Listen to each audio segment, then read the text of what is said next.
This clip is brought to you by SaveWithConrad.com.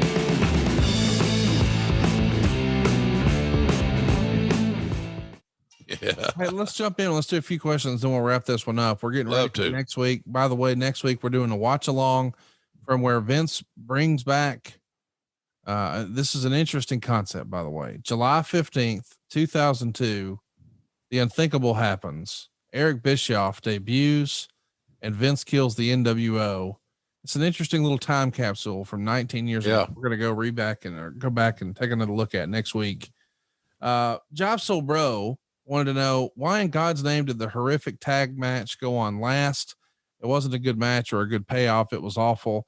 The thinking there is you've promoted a cage, so you've just got to have a minute to put the cage up. And if you spend all that hype showing the cage match or setting it up, and then it starts with that, you really kill your main event, right? You just put it on lame duck last.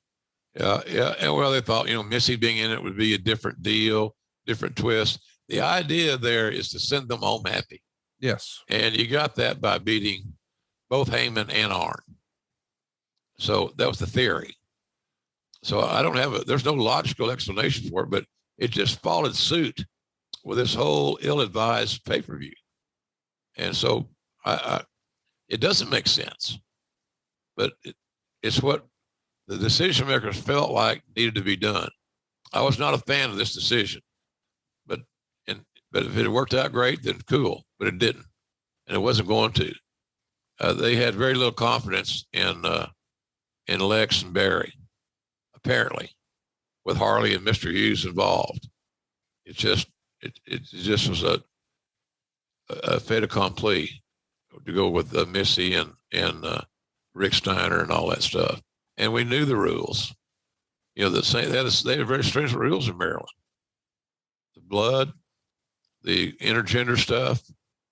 I don't know how it is nowadays with that, but nonetheless, in that era, it was a no-no. Public Enemy #1 says, if Flair didn't leave and it was Flair Luger, would Luger have still gone heel with Harley as his manager while beating Flair for the title?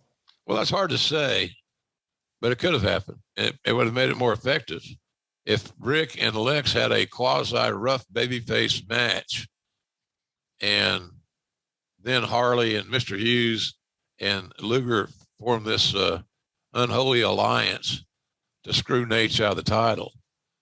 Then Lex would have really been a good heel. He would have been a legit heel. But screwing Flair out of the title would have been the key there. But, I don't know I don't know if I could have an answer to that public enemy. Dan Potts wants to know, once Flair left, would a one-night tournament have worked better to crown a new champion? It might have. At least there would have been a story behind it. There would have been a bill behind it. And when we got to the match to determine the new champion, there would have been a story established leading into it, which you would hope would create a little bit of momentum. So there's a good chance that could have been, the answer to that would have been yes. Last one, then we'll wrap this one up. Gene Jackson wants to know, had Harley Race shown up at either Bash 88, Starrcade 88, Wrestle War 90, or Capital Combat 90 and yelled at Luger, now's the time, and he won the world title sooner, would it have changed people's perspective on on Lex moving forward? Absolutely. Of course it would have. Flair passing the torch to Luger should have made Luger a made man. Yeah. Don't you think? I do. But that's what we talked about. We did those Lex Luger shows, which, by the way, got great response from our audience, which we appreciate. But he got booked, started, stopped, and backed off, and restarted and reset so many times that it wasn't going to work. It was we stumbled, fell, fall, just muffed, whatever. It was horrible. And but again, it goes back to communication and management and bringing the talents in and setting them in a room and discussing this program and everything instead of doing everything on the phone or through a lawyer. Jesus, got to give me a break.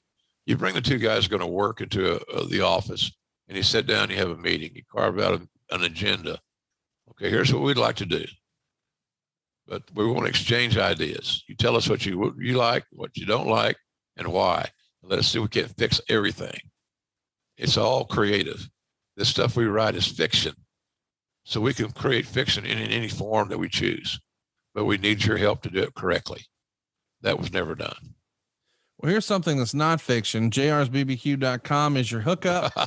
We got you covered for almost everything you're looking for. We got the mustard, we got the ketchup, we got 2 types of sauce, and a lot of other collectibles too, right, Jim? Yeah, absolutely. And did a lot of book business there. You know, I personalized Under the Black Hat. That's been a real popular seller. And I'm sure again for the holidays it will be once again, but for any birthday, you know, any special occasion, thank yous, things like that. It's pretty cool because we have a place there where you order at jrsbbq.com where you can tell me what you would like for me to write in a book. So that's kind of a cool deal.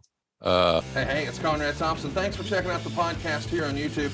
Be sure to hit the subscribe button and the notifications bell so you get a notice anytime we upload some new content. And go save yourself some money right now. If you're in a 30-year loan or you have credit card debt, it's not a matter of if I can save you money. It's a matter of how much. Find out right now for free at savewithconrad.com.